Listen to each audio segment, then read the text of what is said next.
নমস্কার বন্ধুরা, ডাইং প্রসেসিংয়ের নতুন একটা ভিডিও নিয়ে আপনাদের কাছে হাজির হয়েছি। ভিডিওটি ভালো লাগলে অবশ্যই একটি লাইক এবং সাবস্ক্রাইব করে দিও।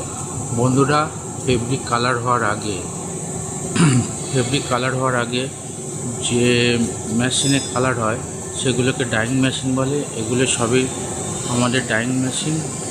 এই মেশিনগুলো দু রকমের হয়, একটা হচ্ছে হাই প্রেশার মেশিন আর নর্মাল মেশিন।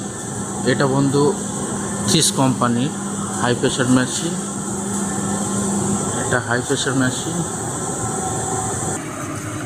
এটা normal machine, normal dyeing colour.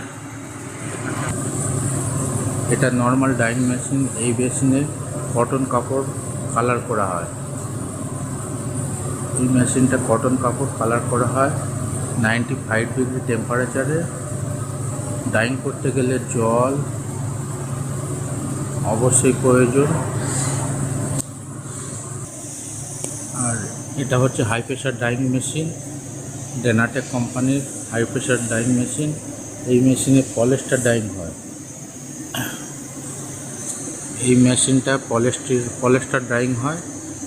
পরবর্তী ভিডিওতে পরবর্তী ভিডিও মেশিনের সম্বন্ধে আলোচনা করব।